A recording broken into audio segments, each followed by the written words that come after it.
Boa noite. Hoje vamos meditar um pouco na palavra do Senhor, vendo a situação da nossa nação, do nosso povo, que tem vivido de uma maneira, muitas vezes, afastado dos princípios de Deus, afastado muitas vezes da comunhão, da oração, do jejum.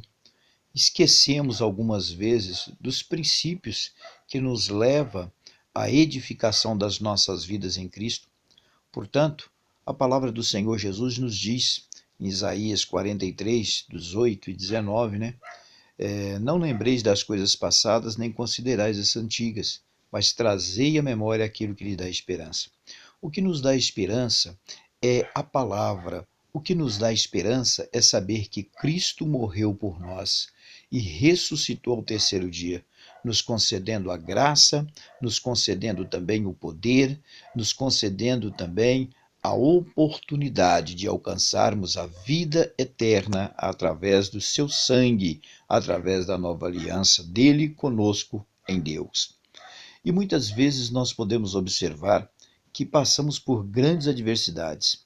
Muitas vezes o enfraquecimento da nossa fé, nessa situação em que vivemos, a dificuldade que temos de conviver dentro da nossa sociedade, esse caos que muitas vezes está sendo instalado no meio da sociedade, tudo isto faz com que nós venhamos nos afastando uns dos outros e acaba muitas vezes afastando também da palavra, da orientação, até mesmo do estudo bíblico. Então, quando nós observamos também em Oséias, que foi levantado por Deus para trazer uma mensagem de salvação e resgate do povo de Israel, que nos dias de Oséias já havia esquecido o que Isaías tinha falado com ele. Então Deus levanta Oséias para trazer novamente a palavra de salvação. Oséias tem então a missão de salvar a sua nação, o seu povo naquele tempo, trazendo para eles a palavra de reconsideração ao conhecimento do Evangelho.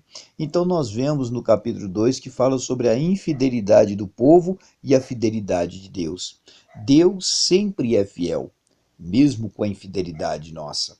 Portanto, ele levanta Oséias para Oséias levar a palavra, trazer sobre o povo de Israel a palavra de Deus, do que Deus queria fazer, uma correção de Deus sobre o povo de Israel naqueles dias de Oséias, que estava passando por grandes adversidades, porque o povo havia se afastado de Deus.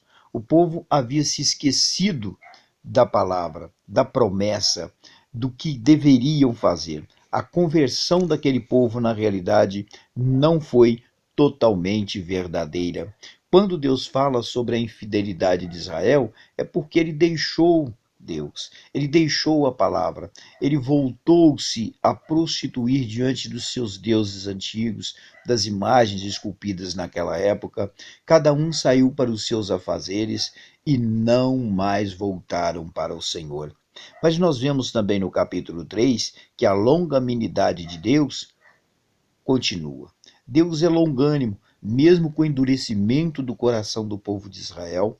Deus ali continua na sua longanimidade, trazendo a oportunidade de redenção ao povo de Israel novamente. E nós vamos ver também no capítulo de número 4, nessa mesma continuação, que o povo de Israel, ele se corrompeu em geral. No capítulo 4, Oséias já vem trazendo a corrupção em geral do povo de Israel. Mesmo com as orientações, mesmo com a chamada de Deus, Deus mostrando ali, fazendo a correção, mostrando o castigo de Israel, mostrando o que ia acontecer com Israel, que Israel ia deixar de ser uma nação devido à sua infidelidade, mas ainda assim a corrupção foi geral em Israel. A maldade, a dor, o sofrimento, tudo isto foi levando Israel a se afastar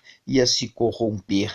E no capítulo 5 nós vamos observar a repreensão contra os sacerdotes e os príncipes. Então o povo havia se afastado.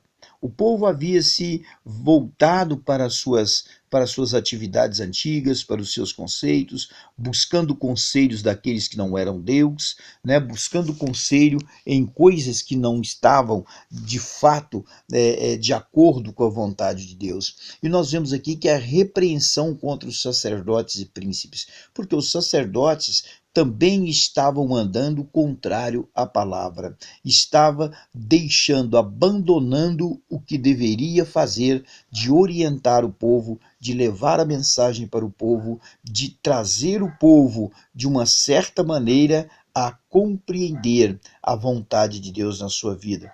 Então os sacerdotes e os príncipes estavam também passando por momentos também de prova e até mesmo do castigo de Deus, da observação do que Deus havia falado, queria punir Israel e começou a punir e chama a atenção e repreende, né, os sacerdotes e os príncipes.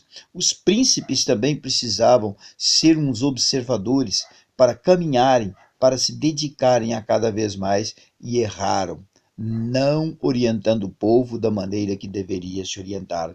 E nós observamos então no capítulo 6 que fala sobre a conversão insincera daquele povo.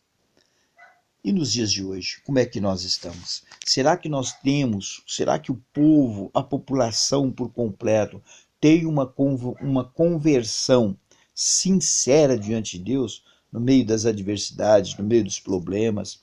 Será que nós temos realmente vivendo o mesmo espírito, a mesma essência da palavra, buscando ter de comum acordo a mesma orientação?